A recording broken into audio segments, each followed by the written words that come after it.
Welcome to the RedCap overview video, field types and branching logic. So in this video, I'm going to go over the different kinds of fields as well as what branching logic is and a little bit about how to use it. The first type of field that pops up is the text box. This is very useful for putting a name or a date. So if you just want a small blank box to pop up, you're going to just fill this out and put none for the validation method. It defaults to this, so you'll just not have to do anything. If you want a field where you can have a date or an email address or similar, other things, maybe a phone number, you're going to want to click a validation option. And for date, just a little tip, make sure, since we're in America, you're going to want to do the month, the date, and the year, or people will get very confused. This is nice because they can click the calendar and select the date, or they can just hit today and it'll pre-populate for them. The next type is a notes box field. It's the second one. It will give you a bigger box where you can have a more narrative type of input for the user. For a multiple choice, we've got drop-down list, radio buttons, and check boxes. So for the two that you're just wanting one single answer, there's drop-down and radio buttons. So the drop-down is exactly what it says. It pops up like this. This is useful for some surveys where you're not wanting it to look too cluttered. Other things, like I've found for skill validation options, I like to have all the choices out there because my end users tend to just click. So I want them to be able to see all their options and not just click the first one. So that looks like this. There. And then they just have nice little buttons for them to do. So I want to show you, I'm going to create this one from the beginning, the multiple answers one, so you can see how to add the choices in.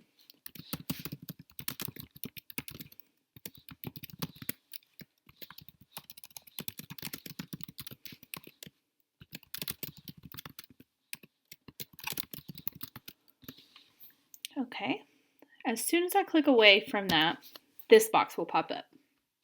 Don't be alarmed, it's okay.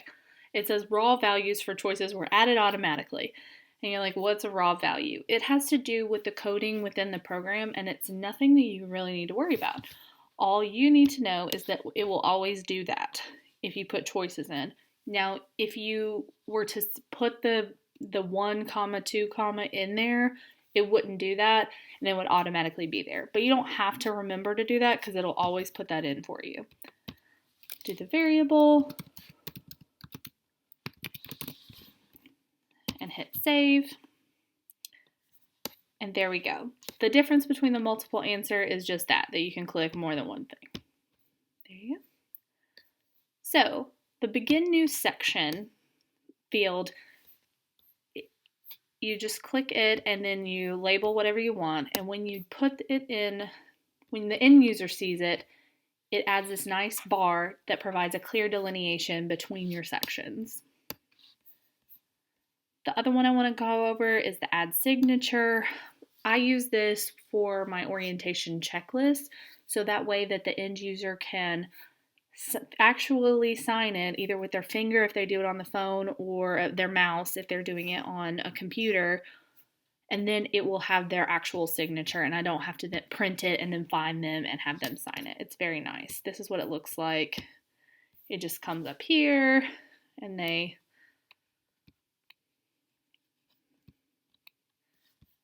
sign it, very lovely, and it will add that in there for them. The other thing I wanted to show you is this file uploader. As you can see, I've already written it in here. I use this in my pre-hire surveys for them to upload their BLS card. Now this is really nice because if they're using it on their phone, they can actually just, it'll connect to their photo or their camera and they can just click the picture there and upload it right from there. It's fine if they do it on their desktop. They just have to already have the file of the picture on their desktop. All right. So that's the main file, or the main types of boxes that we use. The other one that I wanted to quickly tell you about is just descriptive text. If you just want to put some kind of instruction in, you'll just do descriptive text. This also allows you to embed a video or a file or an image or something like that.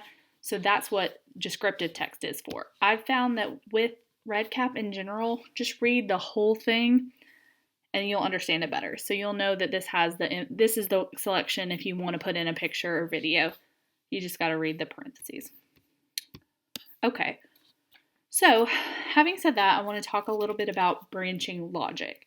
So, if you've ever seen a project like this one, where if you click on something, something else pops up, that has had branching logic applied to it.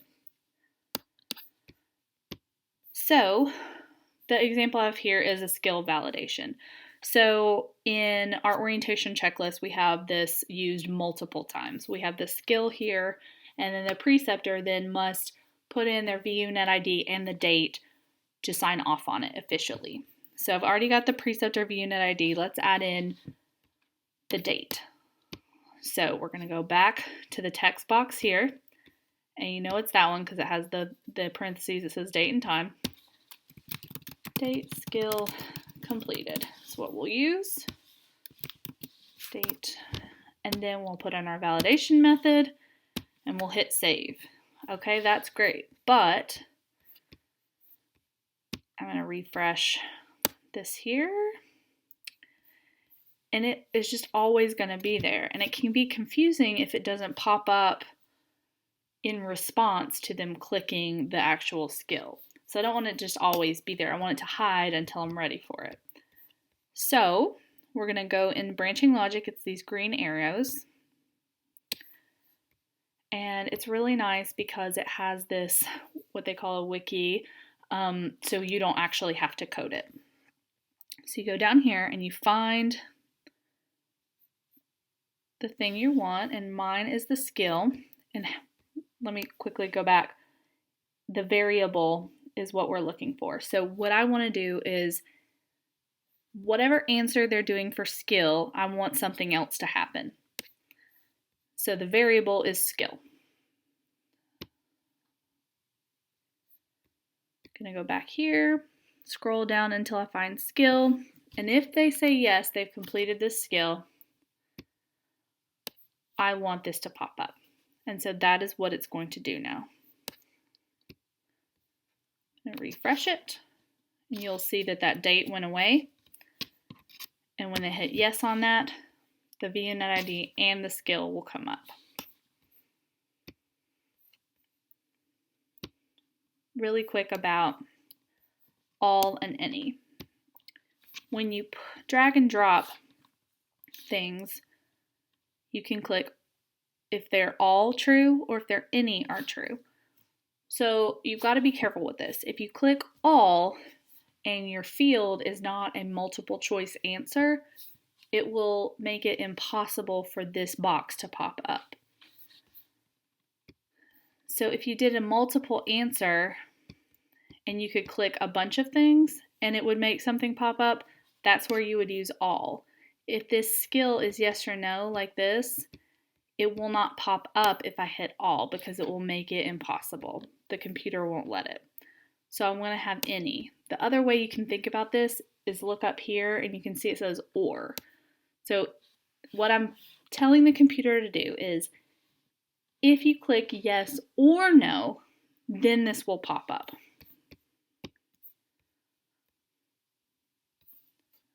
And you can, it'll say it right here, or. So you can do multiple things or just one thing. So now when I hit yes, this little box that says contact your educator pops up.